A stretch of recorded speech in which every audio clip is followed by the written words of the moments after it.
Assalamualaikum warahmatullahi wabarakatuh. Perkenalkan, nama saya Umi Zabia. Saya dari 05 SAKM 02. Di sini saya akan menjelaskan mengenai pembajakan perangkat lunak sebagai tugas individu saya di mata kuliah Sistem Informasi Manajemen. Pengertian pembajakan perangkat lunak adalah penyalinan atau distribusi perangkat lunak secara ilegal atau tidak sah. Biasanya sebuah program atau aplikasi hanya memberikan izin untuk satu pengguna dan satu komputer saja. Dengan membeli perangkat lunak, seseorang menjadi pengguna berlisensi atau berizin dan bukan menjadi pemilik. Jadi, jika seseorang menyalin dan memperbanyak perangkat lunak tersebut, maka itu disebut sebagai pembajakan perangkat lunak. Jenis pembajakan perangkat lunak. Yang pertama, pemalsuan. Penyalinan atau distribusi legal perangkat lunak yang dilindungi hak cipta disebut pemalsuan. Biasanya dilakukan untuk meniru produk asli dan mendistribusikannya kembali.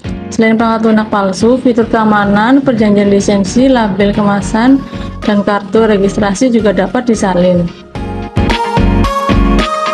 2. Pembajakan internet. Pembajakan internet juga melibatkan penyalinan dan pengunggahan perangkat lunak berlisensi ke internet. Penggunaan yang mengunduh program bajakan juga bertanggung jawab secara hukum atas pembajakan internet.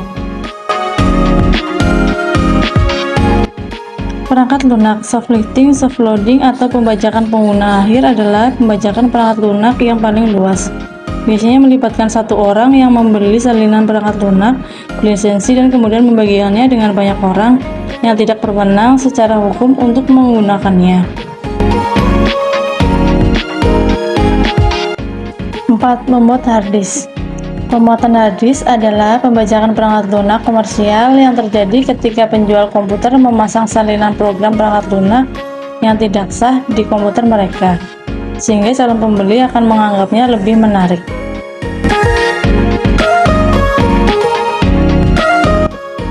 5. Penggunaan klien server secara berlebihan. Mirip dengan soft lifting, penggunaan berlebihan klien server adalah jenis pembajakan perangkat lunak di mana satu salinan perangkat lunak yang sah digunakan oleh lebih banyak pengguna daripada yang dimaksudkan oleh perjanjian lisensi penggunaan akhir. Namun, yang membedakan penggunaan klien server secara berlebihan dengan soft lifting adalah perangkat lunak yang diinstal pada jaringan area lokal atau LAN digunakan pada beberapa komputer dalam jaringan tersebut. Bahaya pembajakan perangkat lunak. Risiko keamanan. Sepertiga dari seluruh situs web yang mendistribusikan konten kecurian, termasuk perangkat lunak, membuat pengguna internet terpapar malware. Selain itu, pengguna yang membajak konten memiliki kemungkinan 28 kali lebih besar untuk perangkat mereka terinfeksi malware dibandingkan mereka yang hanya mengunjungi situs web umum dan berlisensi.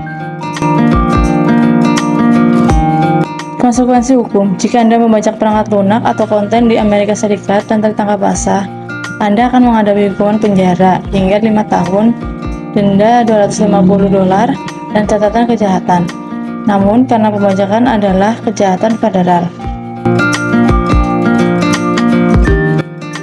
Masalah produktivitas. Perusahaan yang mengandalkan solusi perangkat lunak tidak berlisensi harus memikirkan kembali strategi mereka, karena program ini dapat memperlambat atau akhirnya menghentikan operasi mereka. Karena perangkat lunak bajakan berjalan berkat berbagai peretasan. Seringkali perangkat lunak tersebut mungkin kekurangan fitur yang diperlukan untuk menyelesaikan tugas. Dampak pembajakan perangkat lunak terhadap pemilik hak cipta. Pembajakan perangkat lunak merupakan masalah serius bagi mereka yang menghabiskan waktu berbulan-bulan dan bertahun-tahun untuk mengembangkan solusi yang dapat memberikan manfaat bagi jutaan orang. Penerbit kehilangan uang karena pembajakan, dan perusahaan mereka membutuhkan bantuan untuk berkembang. Mengapa pembajakan perangkat lunak dianggap sebagai kejahatan? Pembajakan perangkat lunak adalah tindakan ilegal dan dianggap sebagai kejahatan karena setiap kali perangkat lunak digunakan, disalin atau dijual secara ilegal, pembayaran dan pengakuan pemegang hak cipta tersebut akan dirampas.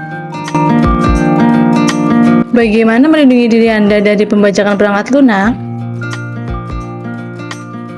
Beli program perangkat lunak hanya dari produsen dan dealer resmi.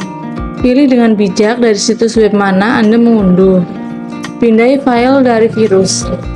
Selalu baca perjanjian lisensi pengguna akhir sebelum Anda berbagi perangkat lunak dengan orang lain atau mengunduhnya di berbagai perangkat.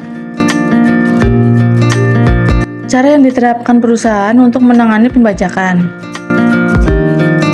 Anti kerusakan. Untuk menantang pembajakan, beberapa perusahaan perangkat lunak melengkapi produk mereka dengan protokol yang segera mematikan program setiap kali orang mencoba mengubah kode sumber. Solusi ini dibuat karena pembajak sering mencoba mengubah kode program saat menyalin perangkat lunak. Kunci lisensi. Sebagian besar program yang Anda beli memerlukan kunci untuk membuka kunci perangkat lunak. Anda dapat menemukannya di kemasannya, atau akan ada petunjuk di mana mencarinya. Kuncinya terdiri dari angka dan huruf dan menjamin bahwa hanya satu orang yang dapat menggunakan program yang dibeli. Insentif anti pembajakan. Pemilik perangkat lunak bersaing tindakannya dengan penerbit lain, tetapi juga dengan pembajak perangkat lunak. Untuk memotivasi konsumen agar membeli produk asli dibandingkan membajak secara online, mereka berupaya memastikan manfaat yang lebih baik, harga yang lebih terjangkau, dan fitur tambahan yang tidak didapat pengguna jika mereka mengunduh alternatif bajakan. Perangkat lunak anti bajakan. Beberapa perusahaan dapat membantu Anda melacak siapa yang menggunakan perangkat lunak Anda dan dengan cara apa. Dengan perangkat lunak anti bajakan, Anda dapat mengekspresi dan melindungi kode sumber agar tidak dimanipulasi atau dicuri.